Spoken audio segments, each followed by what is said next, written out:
गुरु जी कुंवारा क्यों कहे, इसकी शादी नहीं हुई क्या?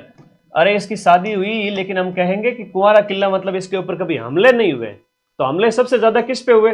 अरे अजमेर बीचों बीच है, तारागढ़ माते सबसे ज्यादा, और सबसे ज्यादा स्थानीय हमले और सबसे ज्यादा विदेशी हमले हैं तो हनुमानगढ़ का जो भटनेर का किला है, उत्तरी भट किवाड़ जिसे कहते हैं, उसके ऊपर सबसे ज्यादा विदेशी आक्रमण हुए।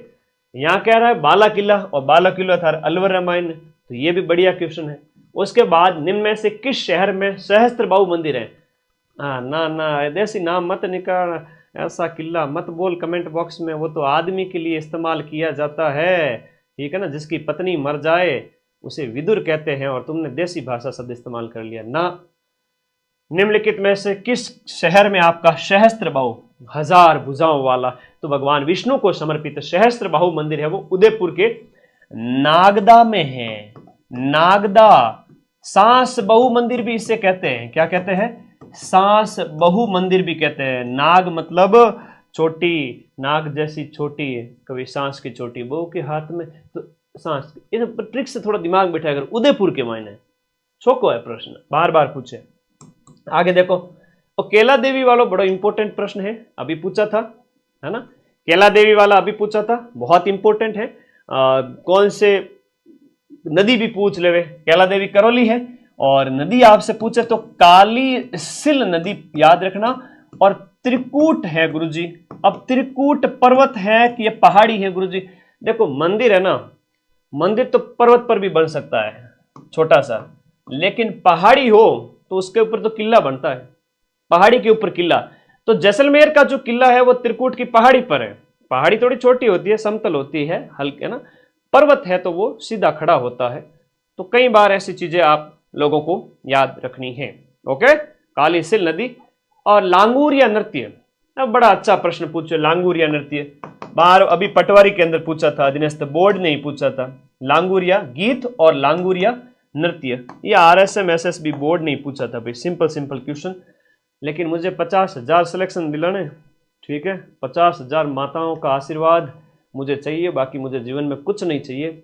लग जाओ, अपने माँ बाप की उम्र बढ़ा दो, अपने इस चैनल को सब्सक्राइब करके जुड़ जाओ। त्रिपुरा सुंदरी वाला बांसवाड़ा में, माउंट आबू राजस्थान में दिलवाड़ा मंदिरों का एक समूह है, जैन मंदिरों का समूह है। दिलवाड़ा है वो आपके शिरोई कड़ा हो गया, ठीक है, ये आपको याद रखना है। माउंट आबू जो है दिलवाड़ा वाला मंदिर, मंदिरों का ग्रुप है एक। अब राजस्थान के अंदर स्थापत्य कला आपके सिलेबस में है। स्थापत्य कला की हम बात करें, मंदिर, महल, दुर्ग, बावड़ियां, मीनारे, झीलें, हवेलियां, मीनारे सब आ जाती हैं। तो मुबारक महल है वो आपके टोंक नवाबों के इस नगरी में है। सुनहरी मुबारक महल, सुनहरी कोठी, एक इसको देखिएगा, मुबारक महल आपका सुनहरी कोठी, मुबारक महल, एक के सामने 4 आना चाहिए, है ना, इस दिए गए क्वेश्चन के अंदर एक के सामने 4 मतलब देखिएगा, मुबारक महल है वो आपका। अच्छा प्रश्न है। देखो, एक थंबिया की बात करें तो एक थंबिया तो आपके डूंगरपुर में, रेशमा महल आपके शिकर के अंदर है। अब सुनहरी कोठी कहां पर है? तो टोंक के अंदर है, सुनहरी कोठी टोंक के अंदर है। और मुबारक महल की बात करें तो वो जयपुर के अंदर है। अब मुबारक महल जो आपका हम बात करें, बड़ा अच्छा प्रश्न है। हाँ, 4 2 3 1, 4 2 3 1, 4 2 3 1, ए ऑप्शन इसके अंदर सही हो गया, है ना। तो सुनहरी कोठी है वो आपके टोंक के अंदर है, सुनहरी कोठी टोंक के अंदर। मुबारक महल की हम बात करें, मुबारक महल है आपका हिंदू मुस्लिम स्थापत्य कला का नमूना, इस नाम से प्रश्न एक बार पूछा था, तो वो जयपुर के अंदर है। हालांकि टोंक में भी है, लेकिन यहाँ सुनहरी कोठी दे दी इसलिए मिलान कर लिया हमने। राजस्थान में जो सोने चांदी की हवेली है ना, अभी पटवारी ने प्रश्न पूछा था, पटवों की हवेली है ना, वो मोतों की हवेली वगैरह, तो फेमस फेमस हवेलियां आपको याद रखनी है 12 घंटे वाली क्लास में से। महनसर जो झुंझुनू वाली है वो सोने चांदी की हवेली है, तो सोने चांदी को झुंझुनू दिला दे, है मां मन सोने चांदी को झुंझुनू दिला दे, तो मां से याद करना महनसर, महनसर वाली सोने चांदी वाली थोड़ा ज्यादा इंपॉर्टेंट प्रश्न है, पूछ लिया जाता है। अब राजस्थान की हिस्ट्री में, मॉडर्न हिस्ट्री के थोड़े प्रश्न देखते हैं, सिंपल से प्रश्न पूछेंगे। राजस्थान का एकीकरण कितने चरणों में हुआ? 7 चरण हुए, 8 वर्ष 7 माह और 14 दिन का समय लगा। तो हम 18 मार्च 1948 को मत्स्य संघ का उद्घाटन होता है, एकीकरण का पहला चरण। अलवर, भरतपुर, धौलपुर, करौली। राजस्थान के राज प्रमुख का पद एक इंपॉर्टेंट क्वेश्चन है, बार बार आता है। 7वां चरण जैसे ही समाप्त हुआ तो राज प्रमुख का पद खत्म कर करके 7वें संविधान संशोधन अधिनियम लाया गया था और राज्यपाल पद सृजित किया गया था। ठीक है, राज्यपाल पद बनाया गया था। सामाजिक सुधारक हम बात करें गोविंद गुरु जी। एक गोविंद गुरु जी है, वो आपके बंजारा परिवार से संबंधित थे और बांसिया गांव इनका एक बार पूछा गया था परीक्षा के अंदर कि आप कहां से हैं, तो बांसिया गांव। और बांसिया गांव की हम बात करें तो ये बांसवाड़ा के अंदर कोनी है और डूंगरपुर रामायण है। ठीक है, बी और डी याद रखना, बी और डी याद रखना। मोतीलाल जी तेजावत और माणिक्यलाल जी वर्मा में बच्चे बड़े कंफ्यूज होते हैं। मोतीलाल जी तेजावत की हम बात करें तो आदिवासियों के मसीहा बावजी के रूप में आपको जाना जाता है, आदिवासियों के मसीहा बावजी। कोलियारी के अंदर आपका जन्म होता है, उदयपुर के अंदर। आदिवासियों के आदिवासी मसीहा आपको कहते हैं। और एक बात तुम लोगों को मैं बताऊं, मेवाड़ की पुकार या 21 सूत्री मांग इनसे संबंधित है। पंचीड़ा गीत है, पंचीड़ा हो गया, मेवाड़ का वर्तमान शासन हो गया, पढ़ी लिखी सारी चीजें किसकी है, माणिक्यलाल जी वर्मा की है। लेकिन यहां पर मेवाड़ 21 सूत्री मांग इनकी है, मेवाड़ की पुकार। आदिवासी मसीहा इनको कहते हैं, बच्चे कंफ्यूज हो जाते हैं थोड़े से। और 21 सूत्री मांग जिनकी हम बात करें, 21 सूत्री मांग ये आपका इन्हीं से संबंधित है, मेवाड़ के महाराणा से की थी। भोजी लंबरदार, सीधा सीधा प्रश्न पूछ लेते हैं, बताओ भोजी लंबरदार कौन था। 1931 के अंदर, डूंगरपुर में मिल जाएगी क्या बुक, अभी तो 20 दिन पड़े हैं। 94 60 97 14 50 माइंड मैप के व्हाट्सएप नंबर पे आप अपना ऑर्डर बुक करके 5 से 6 दिन के अंदर अंदर बुक प्राप्त कर सकते हैं। लेकिन हाँ, 10 तारीख के बाद में प्लीज़, एग्जाम से 10 दिन पहले मेरे व्हाट्सएप से मंगवा तो दोगे लेकिन हम पहुंचा नहीं पाएंगे। नज़दीक से लेके आ जाओ, अभी 4th ग्रेड का पेपर नज़दीक है, तब तक 4th ग्रेड के बाद में तुम भले ही माइंड मैप के ऑनलाइन ही मंगवा देना अपने व्हाट्सएप नंबर से। अदर बुक्स की बात कर रहा हूँ, ये बुक तो मार्केट में लेके आओ, अभी मंगा सकते हो व्हाट्सएप से अगले 10 दिन तक। तो भोजी लंबरदार की बात करें तो भरतपुर किसान आंदोलन से संबंधित है। और देखो, एग्जाम पास करने का सीधा सा फॉर्मूला है कि अधीनस्थ बोर्ड पिछले काफी सालों से कौन से प्रश्न पूछ रहा है, निकाल के जाओ, पेपर निकलेगा सीधा। ठीक है, और कोई तरीका ही नहीं है। मैंने ऐसे कई सारे बच्चे देखे जो PYQ पढ़ करके एग्जाम फोड़ रहे हैं, उन्होंने कुछ नहीं पढ़ा, India GK, Rajasthan GK, PYQ पढ़े, एग्जाम फोड़े, कंसेप्ट थोड़ा थोड़ा पढ़ा। हाँ जी, सिलेक्शन का एक ही तरीका है मेरे भाई बहनों, मेरे दोस्तों, मेरे प्यारे बच्चों, एग्जाम फोड़िए PYQ से, जो मैं कराता हूं आप लोगों को। 1938 में स्थापित मेवाड़ प्रजामंडल के पहले अध्यक्ष कौन थे। देखो, पहले अध्यक्ष बलवंत सिंह मेहता थे, लेकिन संस्थापक की बात आए तो संस्थापक के अंदर मेवाड़ प्रजामंडल का गठन करता है वो माणिक्यलाल जी वर्मा है। ये आप लोगों को याद रखना है, माणिक्यलाल जी वर्मा। अच्छा प्रश्न है, ठीक है ना, अच्छा प्रश्न है, सीधा सीधा आ जाता है। आजादी से पहले की बात है, 1944 में एक महिला आश्रम स्थापित किया गया था। 1944 में महिला आश्रम स्थापित किया गया था और यह आपका नारायणी देवी वर्मा के द्वारा स्थापित किया गया था। नारायणी देवी वर्मा, इनके द्वारा भीलवाड़ा के अंदर, यहां पर हम बात करें, भीलवाड़ा के अंदर महिला आश्रम की स्थापना की गई थी। ये शॉर्ट्स जो तुम्हें बता देता हूं, हर रोजाना जब भी मैं कहूं टेलीग्राम पे माइंड मैप सर्च करके शॉर्ट्स वाली कैटेगरी में जाके देखो। राजस्थान की राधा मीराबाई को कहते हैं, अब कहाँ के क्या प्रसिद्ध हैं, गौरी नृत्य के बारे में, भरथरी नगर के बारे में, है ना। तो ये शॉर्ट्स देखा करो, तुम लोग देखते हो ना, रोज जाना देखना, चूकना ही नहीं। 1 मिनट के अंदर एक प्रश्न क्लियर होता है। रजिस्टर डाल दिया करो और उसमें रजिस्टर डाल दिया करो और उसमें आपके इन प्रश्नों को लिख दिया करो। 5 मिनट भी नहीं लगेंगे। और महीने के होते हैं 30 शॉर्ट्स, साल के होते हैं 350 शॉर्ट्स। मैं कहता हूं कोई भी पेपर देने चले जाओ, 100 में से 30-40 क्वेश्चन तो इन शॉर्ट से ही आ जाएंगे।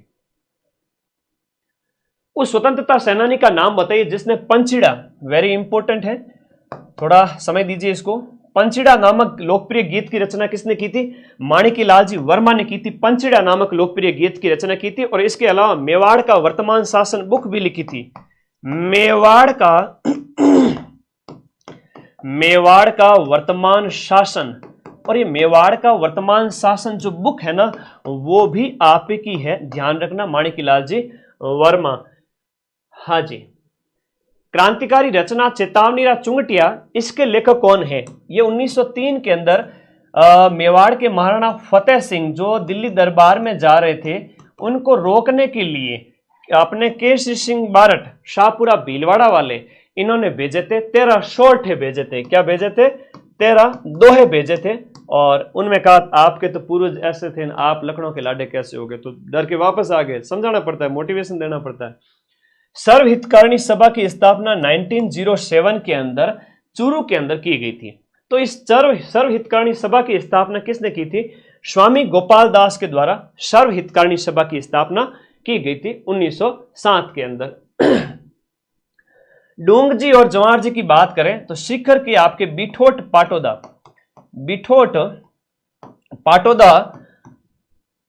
शिखर के आपके बिठोट पाटोदा ये जगह है, वहां के ये जागीरदार थे। 1857 की क्रांति के रॉबिन हुड कह दो, दबंग कह दो, ये 1857 की क्रांति के देवता कह दो, ये फेमस व्यक्ति तो डूंग जी जवाहर जी वहां थे। अंग्रेजों को लूटते थे, आम जनता का कल्याण करते थे। जयदयाल और मेहराब खान का प्रश्न कई बार पूछ लेते हैं कि भाई 1857 की जो क्रांति हुई है उनमें जन क्रांति कौन सी थी? तो जन क्रांति की हम बात करें, जनता की जो क्रांति है वो कोटा में हुई थी, है ना। फट गया कोट, हो गई क्रांति। कोटा के अंदर जयदयाल, मेहराब खान और यहाँ का पॉलिटिकल एजेंट है वो बर्टन था। कोट फट गया किसका? Political agent. तो कोट का बटन फट गया गुरुजी, याद रहे को नहीं रहे? बड़े अच्छों को प्रश्न है। 1857 के विद्रोह के दौरान मेजर बर्टन और उसके 2 पुत्रों को कहां मारा गया था? ये पॉलिटिकल एजेंट था 1857 की क्रांति से संबंधित। आबू के परमार वंश का संस्थापक, लो कर लो बात। यह प्रश्न आपके पटवारी में पूछा गया था, सीधा सीधा प्रश्न पूछे पटवारी रामायण ने। आबू के परमार वंश का संस्थापक कौन था? आरएसएस में आरएसएसबी बोर्ड है ना, यही जो आलोक राज जी।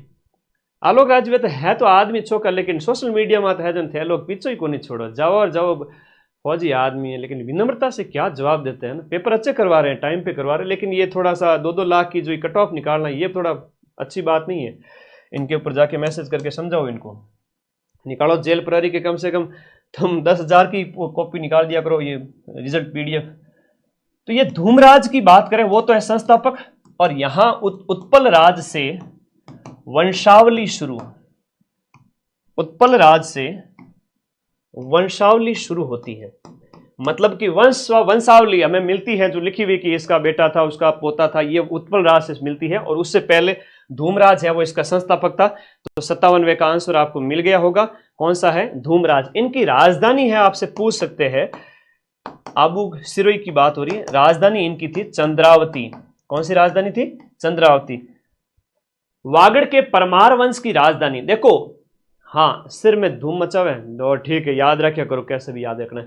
देखो वागड़ यानी डूंगरपुर बांसवाड़ा के परमार वंश की राजधानी अर्थुना था, जिसका पुराना नाम है उत्थुनक। क्या नाम है पुराना? उत्थुनक। वागड़ का खजुराहो अर्थुना को ही कहते हैं, है ना, इसे कहते हैं वागड़ का खजुराहो। मैं एक शॉर्ट्स भी अपलोड कर दूंगा। खजुराहो का प्रश्न थोड़ा ज्यादा पूछते हैं। वैसे खजुराहो तो आपके कहाँ है? मध्य प्रदेश में, लेकिन राजस्थान का खजुराहो है वो आपके किसको कहते हैं? राजस्थान का खजुराहो किराडू को कहते हैं, किराडू। बाड़मेर के मंदिर को कहते हैं। अलग अलग खजुराहो, जैसे रामगढ़ जो भंडदेवरा है तो जो है मिनी खजुराहो कहलाता है, जो बारां जिले के अंदर। एक बहुत प्यारा प्रश्न है, ऑकलवुड कास्ट जीवाश्म पार्क, इसके ऊपर मैंने शॉर्ट्स भी डाला था। तो आकलवुड जीवाश्म पार्क राजस्थान के कौन से जिले में? तो आपके राजस्थान के राष्ट्रीय मरु उद्यान में स्थित है, राष्ट्रीय मरु उद्यान में स्थित है। और यहां पर करोड़ों साल पहले के लकड़ी के जीवाश्म मिले, लकड़ी के अंश आज भी मिले। पत्थरों के बीच में लॉक हो गई थी लकड़ी, तो खोद खोद करके निकाला गया कि भाई उस टाइम की लकड़ी है, ठीक है, करोड़ों साल पहले की। तो ये आपको याद रखना है। ऑकलवुड वाला थोड़ा ज्यादा इंपॉर्टेंट है, जैसलमेर मायने ऑकलवुड जीवाश्म पार्क है, वहां आप जाओगे तो एक आपको उद्यान मतलब सरकार के द्वारा बनाया गया है, पर्यटन के लिए भी है और ऐसे देखने के लिए अच्छी जगह है। लाठी सीरीज की बात करें, लाठी सीरीज है वो जल है, जमीन के मायने जल है। जैसलमेर मायने देखो, जैसलमेर मायने अपने पोखरण से मोहनगढ़ के बीच में, जैसलमेर में पोखरण से मोहनगढ़ के बीच में लगभग 60 से 80 किलोमीटर जमीन में पानी पाया जाता है। वहां मीठा पानी है और लोग उसको इस्तेमाल भी करते हैं। वहां पर चांदन नलकूप भी पाया जाता है। वहां पर आपके ये याद रखना है। सेवण, धामण, करड़ जो घास वगैरह है वो भी पाई जाती है, मतलब पीने के लिए पानी की अच्छी व्यवस्था है। रेगिस्तान में वैसे भी मीठा पानी तो मिलता नहीं है, तो सेवण घास है वो वहां पर मिलती है, सेवण है, धामण है। क्या है सर? घासें हैं, पौष्टिक घास है जीव जंतुओं के लिए।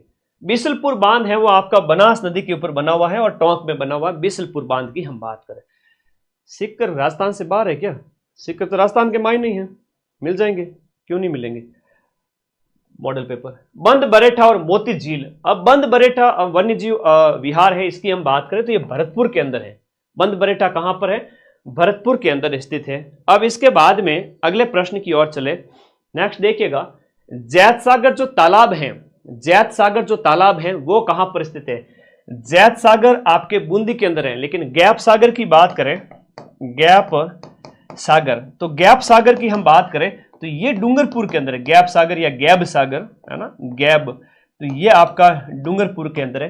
फेमस 5-7 तालाब है, वहां से ही प्रश्न बनेगा, इससे अलावा कोई प्रश्न नहीं आएगा।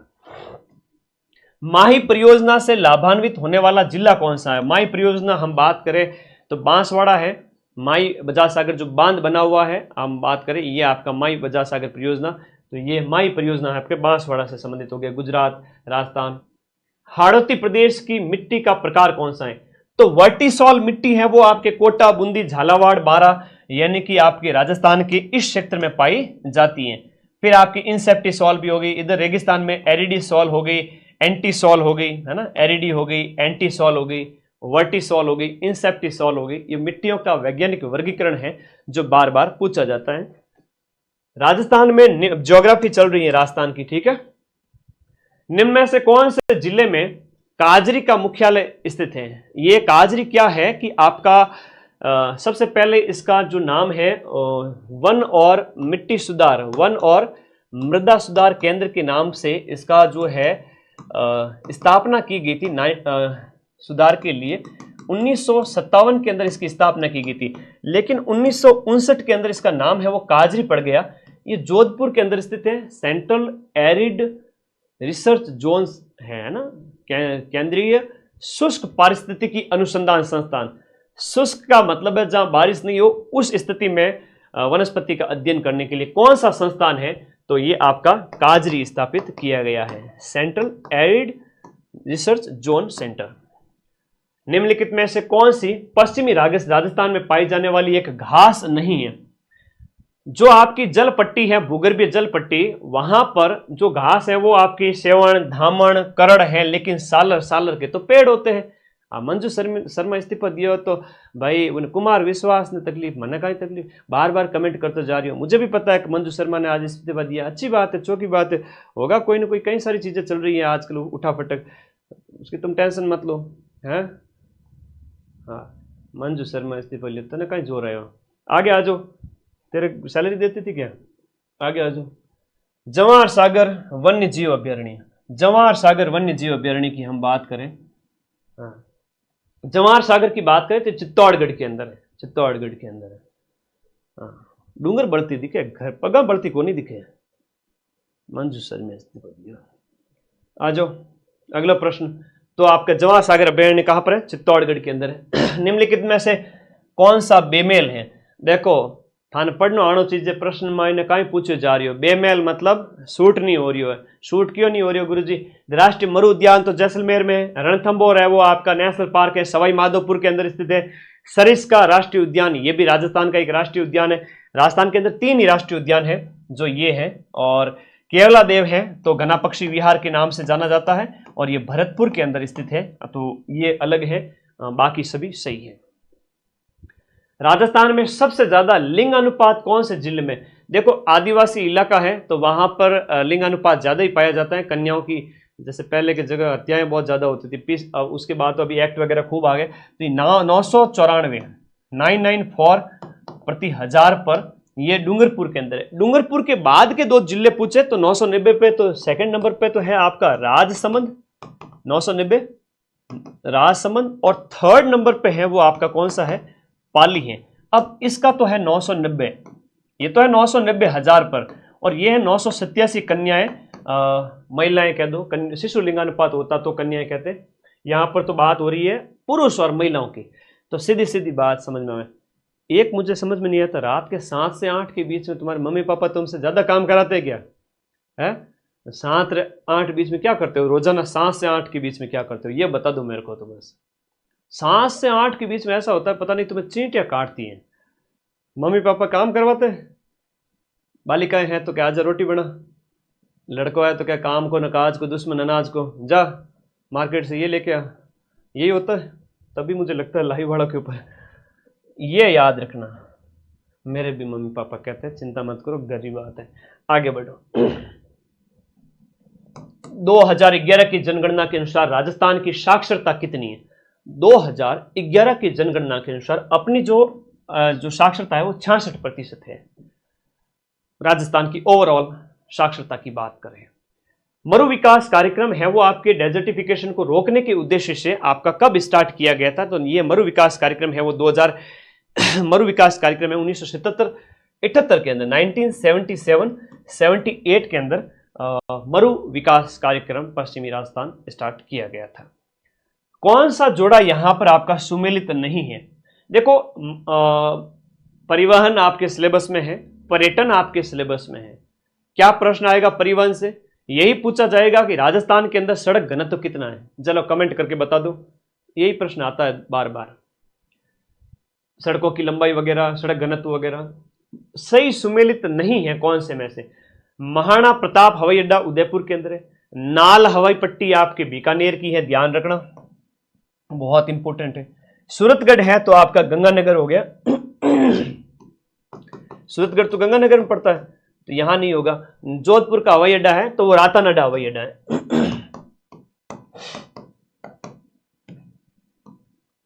जोधपुर वाला है वो रातानाडा है। अगला देखो कोटा वाला, कोटा ग्रीन फील्ड है ना, ग्रीन फील्ड मतलब पास में एक और बना दिया जाए भार को कम करने के लिए उद्देश्य। राजस्थान राज्य पथ परिवहन निगम RSRTC, इस RSRTC की स्थापना है वो आपके कब की गई थी बताओ? RSRTC की स्थापना 1964 के अंदर अक्टूबर के महीने में की गई थी। RSRTC की स्थापना की गई थी। यह प्रश्न है आपके परिवहन वाले टॉपिक के। परिवहन वाले टॉपिक से एक ही प्रश्न ज्यादा पूछा जा रहा है बार बार कि राजस्थान के अंदर है वो सड़क घनत्व कितना है। तो मेरे प्यारे बच्चे, सड़क घनत्व जो है वह आपका कितना है राजस्थान का? प्रति 100 जो किलोमीटर स्क्वायर पे जो सड़कें हैं उस पे 92 किलोमीटर, 92.66 किलोमीटर है ना, 92.66 है हमारा सड़क घनत्व है वर्तमान में। कितना है? 92.66 है। जयपुर मेट्रो की शुरुआत है वो आपके कौन से साल में होती है? 2015 के अंदर आपके जयपुर मेट्रो, और इसके लिए हमारा जो सहयोग है वो आपके जापान के साथ में हुआ। राजस्थान में पर्यटन विभाग की स्थापना कब की गई? अब पर्यटन टॉपिक है सिलेबस में, पर्यटन को उद्योग का दर्जा कब दिया गया ये अभी पूछा गया था, ठीक है। तो राजस्थान के पर्यटन विभाग की जो स्थापना है वो आपके कब की गई थी? ये आपके 76 में पूछा जा रहा है। 1956 के अंदर विभाग बनता है, 1956 में विभाग बनता है और 1955 में निदेशालय बनता है। 1955 में पर्यटन निदेशालय की स्थापना 1955 में और 1956 में स्थापना की जाती है इसकी अगले ही साल। तो थोड़ा सा याद करिएगा। अगला प्रश्न है कि राजस्थान की थे लोग रात टाइम 7-8 बीच जिन टाइम 12 जाओ ना स्टूडियो छोड़नी क्लास छोड़नी बिन टाइम मार जीव यूं धक धक करे ना बेटा, क्लास देखनी है थोड़ा बहुत घूम फिर लिया करो, बैठ जाया करो वापस। बड़ी गोल्डन क्लास है, 30 घंटा लगा जने तैयार हुई। यूं बातों तो एक बंदा तुम्हारे लिए अकेला दीपक की तरह जलकर रोशनी कर रहा है, और क्या चाहिए लाइफ में। सब्सक्राइब करके जुड़ जाओ सभी साथी।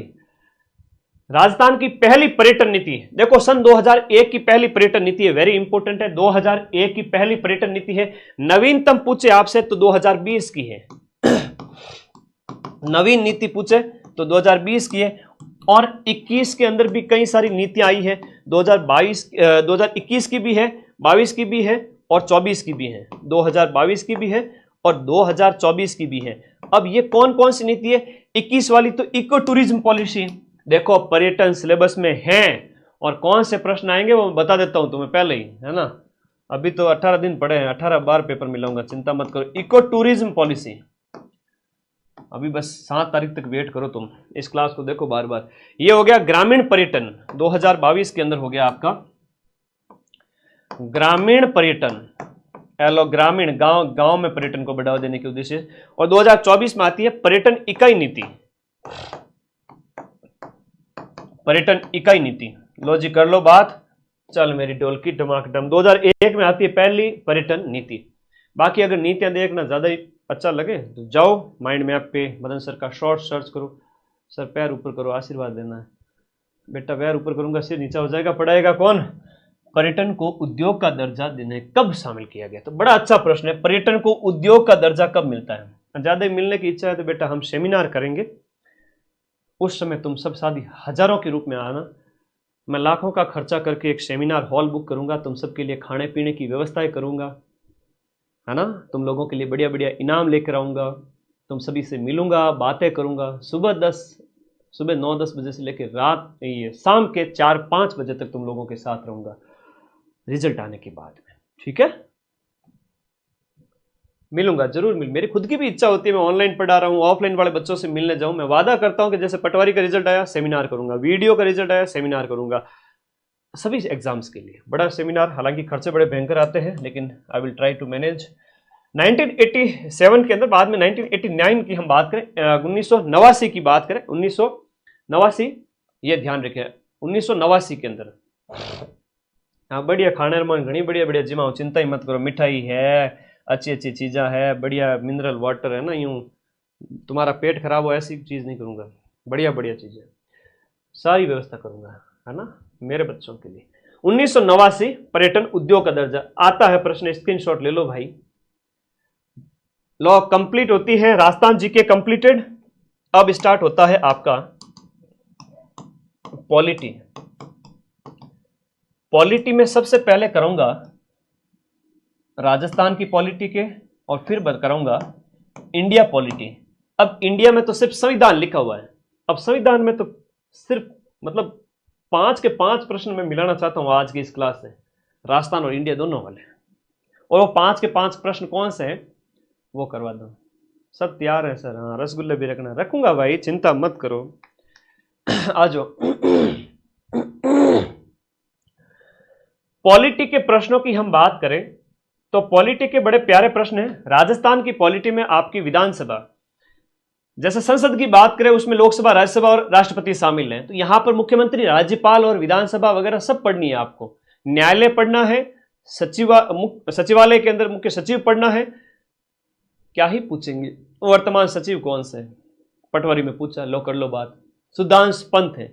10 बातें बोलूंगा, रट लेनी है। अगली क्लास आए 7 तारीख के बाद, तब तक चैनल अपना 7 लाख का हो जाएगा और ये क्लास तुम रट लेना, फिर मैं और देके आऊंगा तुम्हारे लिए बढ़िया क्लास। भारतीय संविधान का कौन सा अनुच्छेद उपबंध करता है कि प्रत्येक राज्य के लिए एक राज्यपाल होगा?